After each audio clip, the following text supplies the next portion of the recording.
If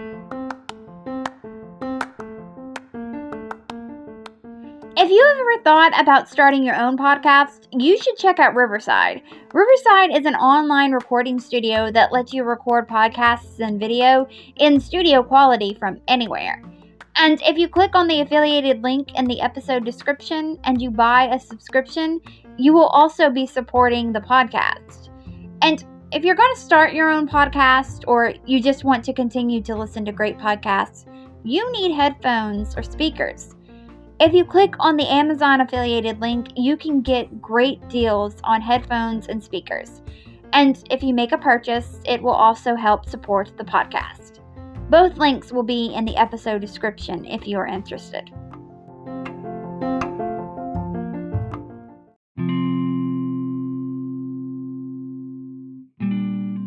This episode showcases how a simple spark can ignite a wildfire. How a feud between two people can cause a ripple effect. How one accusation can lead to hysteria. Hi, my name is Courtney Jewell, and you are listening to the 7th episode of the 2nd season of History Shelf, a podcast about history that proves that sometimes fact is even more interesting than fiction. For the 2nd season of History Shelf, I have chosen to title this season, Something Wicked This Way Comes. You may know that comes from the William Shakespeare play Macbeth. I am going to be talking each week this season about someone from history that was accused of witchcraft. But as we go along, you will find that the wicked I am referring to were not the ones that were accused, but rather the accusers. You will find that those accused were not obviously actually witches, but victims of people that were out for revenge and personal gain, and those caught up in the hysteria of it all. And for this week, I am talking about Ursula Kemp.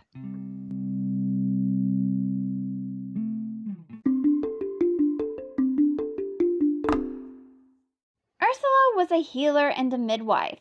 She must have been great at what she did because people turned to her for all of their ailments. During Ursula's lifetime, midwives were often suspected of witchcraft. The witch bull written by Pope Innocent VIII was a witch hunt manual. It described how to deal with witches. It basically gave anyone permission from the church to do whatever they wanted to stop witches. According to this, midwives often committed many crimes. Midwives were seen as unwomanly. So during Ursula's time, the word midwife was just another name for witch. I said during Ursula's time, so when was that? Well, Ursula was born around 1525 in St. Osoph, England. When a woman by the name of Grace Thurlow had a sick son named Davy, she turned to her neighbor and friend, who was Ursula. Ursula cured Davy, and at the time, everything was all right between the two women. When Grace wouldn't let Ursula be the nurse to Grace's newborn daughter, Joan, the relationship between the two women started to change. The two women argued. When Joan was just a few months old, she fell out of her cradle and she broke her neck and died. Remember that. Grace turned to Ursula for help again when Grace started having trouble walking. Ursula agreed to help Grace at the price of 12 pence. Grace recovered, but after she got better, she told Ursula that she didn't have the money to pay her. Once again, the two women argued. Ursula was furious that she wasn't going to be paid for the work that she had done. She told Grace that she would get her revenge. So when Grace started having problems walking again, and her son Davy became sick again, Grace thought that Ursula had gotten her revenge and had put a spell on her and her son.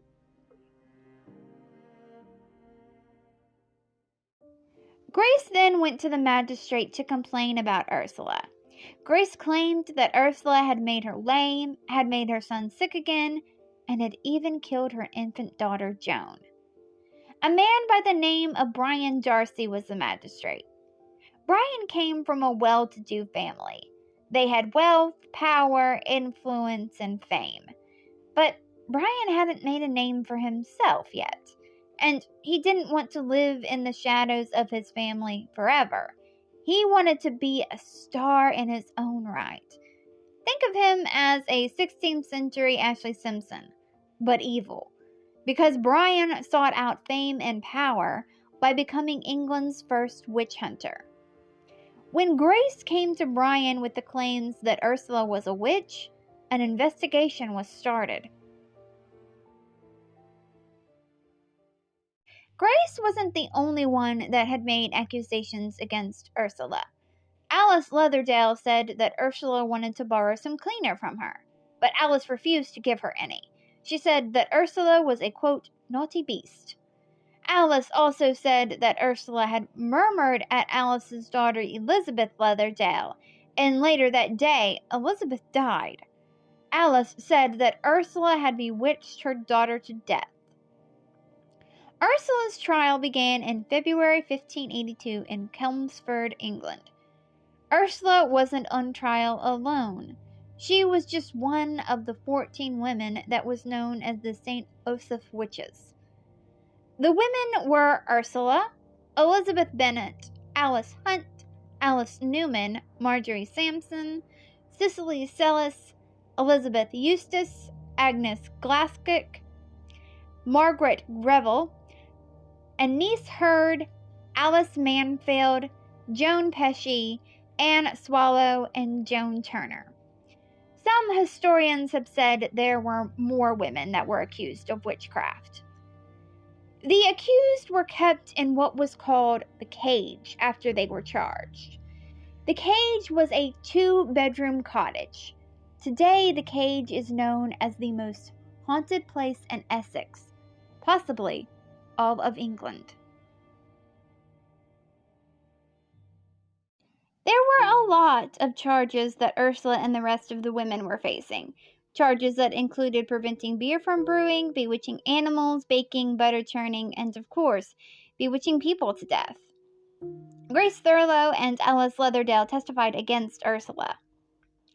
Brian Darcy had even stooped so low as to get Ursula's 8-year-old son Thomas Rabbit to testify against his own mother. We don't know what Brian did or said to get Thomas to testify. But I want to remind you that I am about to tell you the words of an 8-year-old that was probably intimidated by an adult, and he had no idea the gravity of his own words. Thomas said that his mother had 4 familiars. She had a gray female cat named Tiffin, a white male lamb named Tidy, a black female toad named Pygene, and a black male cat named Jack. Thomas said that his mother fed the familiars beer and cake, and she also let them suck her blood. Thomas said that he was there when Alice Newman, one of the other accused women, had visited his mother. He said that he thought his mother had given Alice an earthenware pot that had a familiar in it. He said that Alice said days later that she had sent spirits to kill a local man and his wife. Thomas also said that his mother had killed his aunt. There isn't even proof that Thomas had an aunt.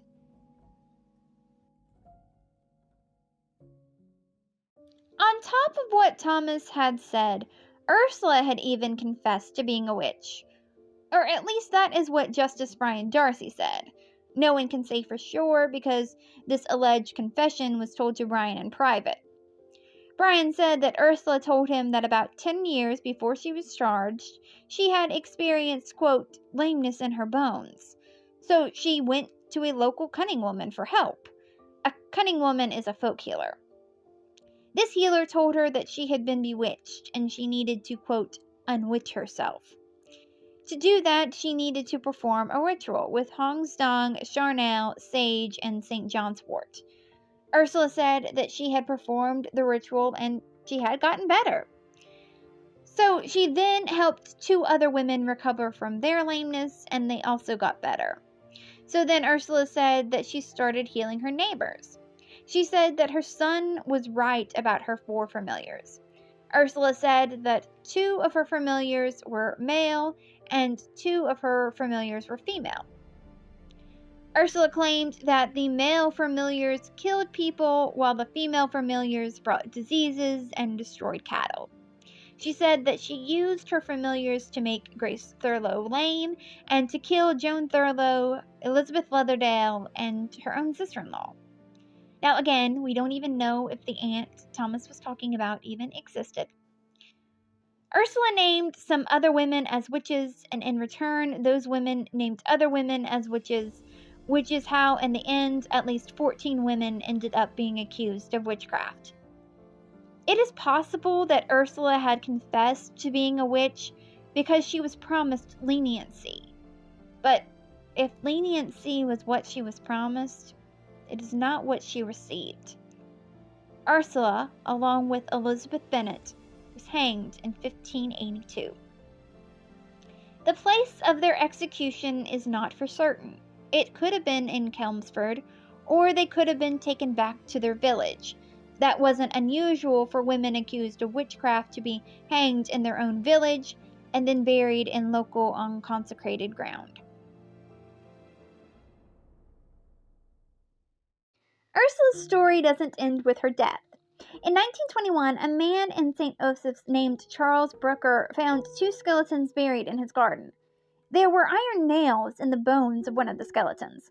The skeletons were buried nowhere near a burial ground. Charles then decided that he would charge people to come look at skeletons of witches. And in an event that sounds like it came right out of a horror movie, Charles's house burnt down in an unexplained fire in 1932. After the fire, the remains that were believed to be Ursula were reburied at the site.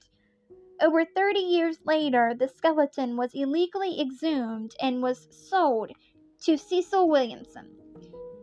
Cecil was a witch and pagan that owned the Witchcraft Museum in Boscastle, England. He promised not to exploit Ursula again, but he didn't bury her, which is the only thing that you should do with a skeleton.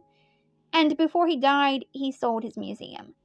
The skeleton believed to be Ursula was not included in the sale of the museum, but the bones were purchased again. They were purchased by a man by the name of Robert Lankovich. Robert was an artist that was obsessed with witchcraft and the occult. Robert put Ursula on display in his library. He died heavily in debt, and Ursula became tied up in his estate after his death. If you were completely disgusted with how people would treat the remains of another human being like it was some tourist attraction or some piece of art instead of treating the remains as a person that had their own life and probably had friends and family that loved and cared for them, then you are not alone.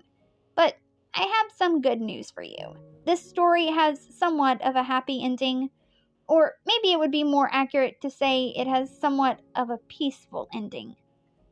Documentary maker John Warland spent hours negotiating the release of Ursula's remains. John didn't exploit Ursula like others had. Instead, he reburied her in St. Osoph. On April 15, 2007, with both pagan and Christian representatives present, the remains were put to rest. There was no way to know with 100% certainty that the remains are in fact Ursula. But carbon dating did prove that the skeleton, known as Ursula, does date back to the 16th century. And that was the life of Ursula Kemp. Thank you so much for listening to the 7th episode of the 2nd season of History Shelf. There are 15 episodes planned for this season. Next week's episode is going to be about Agnes Sampson. I hope you come back for that. A few things before I go. If you want to follow this podcast on social media, the Twitter is at History Shelf Pod. The Instagram is at History_Shelf_pod. The Facebook page is History Shelf Podcast, and the TikTok is History Shelf. If you want to help out this podcast financially, you can do that a few ways. You can buy merch from the History Shelf merch store. I will leave a link to the History Shelf merch store in the episode description for this episode. You can also become a Patreon. This podcast is always going to be free, but there are some perks that come along with becoming a Patreon. The first tier is called History Student, and that is $1 a month, and with that, I will send you out a thank you tweet.